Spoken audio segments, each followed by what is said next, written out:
विफाक और पंजाब में हुकूमत बनाएंगे। केपी में 2/3 अक्सरियत मिल चुकी। फॉर्म 45 के मुताबिक पीटीआई को 170 सीटों पर बढ़तरी हासिल है।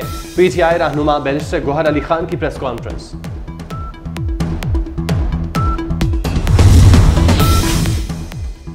विफाक और पंजाब में हुकूमत बनाएगा कौन? सियासी जोड़ तोड़ जारी। मुफाहमत के बादशाह आसिफ अली जरदारी की आज़ाद और दीगर अरकान से मुलाकातें। एमक्यूएम और मुस्लिम लीग का अब अहमियत इख्तियार कर गई। मुतअद्दिद आज़ाद अरकान के भी आसिफ अली जरदारी से राबते। आइंदा मुलाकात में मामलात को मुशावरत के साथ हतमी शक्ल दी जाएगी। बिलावल भुट्टो ने पार्टी का अहम इजलास आज लाहौर में बुला ली।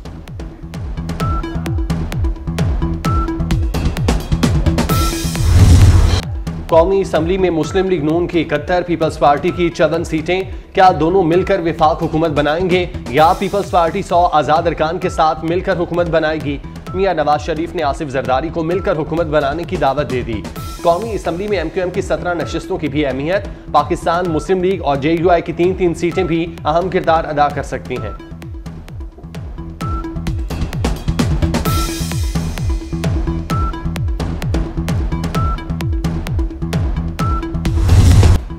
पंजाब असम्बली की दिलचस्प सूरत हाल। मुस्लिम लीग नून और आज़ाद अरकान की नशिस्तें बराबर हैं।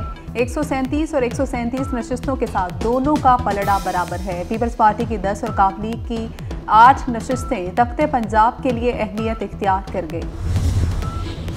मुल्क के कई हलकों के नताइज चैलेंज कर दिए गए। NA 130 से नवाज शरीफ की जीत चैलेंज, NA 119 से मरियम नवाज, NA 71 से सियालकोट से ख्वाजा आसिफ की फतह चैलेंज, NA 47 से शुएब शाहीन और NA 48 से अली बुखारी ने इंतखाबी नताइज चैलेंज कर दिए। इस्लामाबाद हाई कोर्ट में समात। NA 248 कराची से एमक्यूएम के खालिद मकबूल सिद्दीकी की जीत भी सिंध हाई कोर्ट में चैलेंज कर दी गई। हलीम आदिल शेख ने NA 238 का नतीजा भी चैलेंज कर दिया।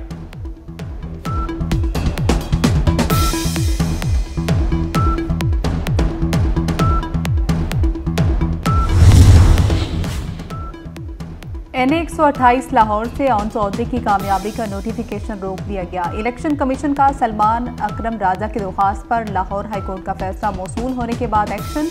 इलेक्शन कमीशन ने नोटिफिकेशन रोकते हुए हिदायत की कि जब तक अदालत का हतमी फैसला ना आ जाए नोटिफिकेशन जारी ना किया जाए। Army chief general Asim Munir की आम इंतखाबात पर कौम और जीतने वालों को मुबारकबाद। कहा, इंतखाबात और जमहूरियत पाकिस्तान के अवाम की खिदमत का जरिया है। इंतखाबात जीतने और हारने का मुकाबला नहीं बल्कि अवाम के मैंडेट का तयन करने की मशक है। पोलराइजेशन और इंतशार मुल्क के लिए मौजू नहीं। उम्मीद है इलेक्शन सियासी और मुआशी इस्तेकाम लाएगा और पाकिस्तान के लिए अमन और खुशहाली का मरकज साबित होगा।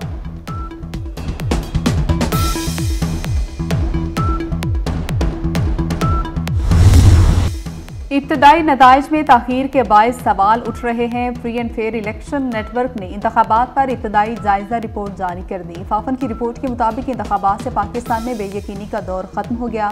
आम इंतखाबात का इनकाद जमहूरियत के लिए नेक शगुन है। सियासी जमातों का इंतखाबी मुहिम चलाने का पूरा मौका खुशाइंद है। अब सियासी जमातों की जिम्मेदारी है मुल्क में इस्तेहकाम को यकीनी बनाना।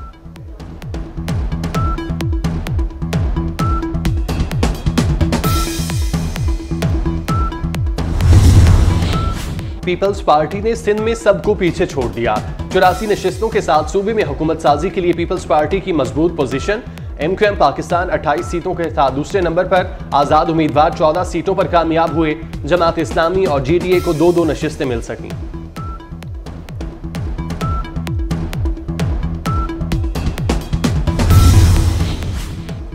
खैबर पख्तूनख्वा में आज़ाद उम्मीदवारों का राज है। तमाम जमातों को पछाड़ दिया। तीर चला न शेर धाड़ा। JUI, ANP और जमात इस्लामी पर आवाम का अदम एतमाद। आज़ाद उम्मीदवार 91 सीटों पर कामयाब। JUI की 7 नशिस्तों पर कामयाबी। मुस्लिम लीग नून ने 5 और पाकिस्तान पीपल्स पार्टी ने 4 सीटों पर कामयाबी समेटी है। जमात इस्लामी 3 नशिस्तों पर कामयाब हुई। बलूचिस्तान असम्बली में मिला जुला रुझान। इत्तेहादी हुकूमत बनने का इम्कान। JUI और पीपल्स पार्टी 11 नशिस्तों के साथ आगे। नून लीग को 9 सीटें मिली। 6 आज़ाद उम्मीदवार कामयाब। नेशनल पार्टी से 2 सीटों पर कामयाबी हासिल कर सकी।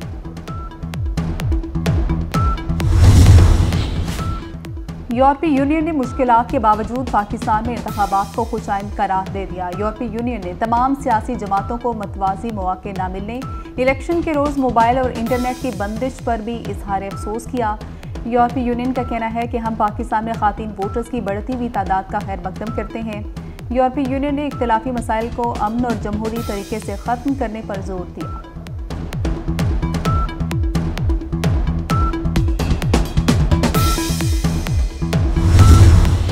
बानी पीटीआई और शाह महमूद कुरैशी की 9 मई के मुकदमात में जमानत मंजूर कर ली गई।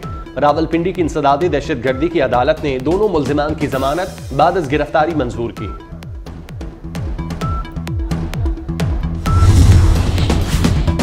शेख रशीद को अडयाला जेल से रिहा करने का हुक्म रोबकार जारी। रावलपिंडी की इंसदादी दहशतगर्दी की अदालत ने 2 लाख के मचलकों पर जमानत मंजूर की। शेख रशीद को 9 मई हमले की मनसूबाबंदी के इल्जाम में गिरफ्तार किया गया।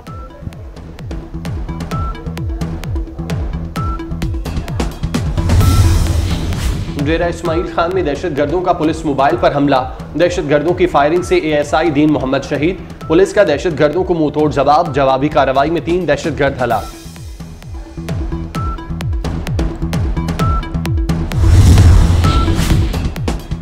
वज़ीर आला पंजाब मोहसिन नकवी का लाहौर में पंजाब सेफ सिटीज अथॉरिटी के हेड ऑफिस का दौरा। डिजिटल वॉल के जरिए मॉनिटरिंग के अमल का जायजा लिया। वज़ीर आला ने फैसलाबाद, गुजरांवाला, रावलपिंडी के सेफ सिटी प्रोजेक्ट्स के साथ तीनों शहरों में मॉनिटरिंग सिस्टम का मुआयना भी किया। वज़ीर आला मोहसिन नकवी ने अमले को मौसर मॉनिटरिंग पर शाबाश दी।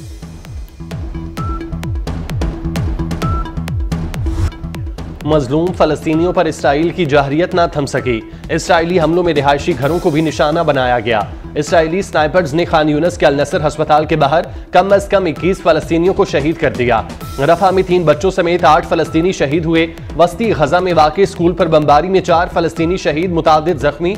24 घंटों में मजीद 107 फलस्तीनी शहीद, 142 जख्मी हो चुके। इसराइली हमलों में शहीद फलस्तीनियों की तादाद 28,337 हो चुकी। 67,000 से ज्यादा जख्मी।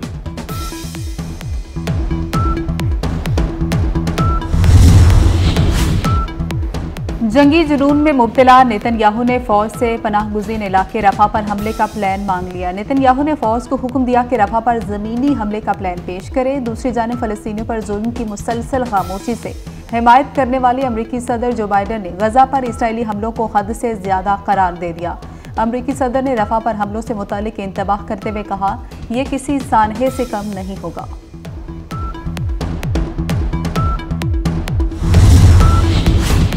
गजा पर इसराइली हमलों के दौरान 15 साला फलस्तीनी बच्चे का कारनामा। फलस्तीनी बच्चे ने खैमे में बिजली पैदा करके सबको हैरान कर दिया। कारनामे पर अस्साम अल अतार को न्यूटन ऑफ गजा कहा जाने लगा। गजा पर इसराइली जहरियत के बाद अस्साम समेत सैकड़ों फलस्तीनी बच्चे बेघर और तालीम से महरूम हैं।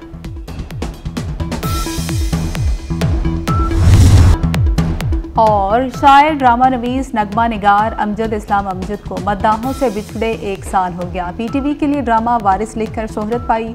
अदबी खिदमात के एवज तमगाए हुस्ने कारकर्दगी और सितारा इम्तियाज से नवाजा।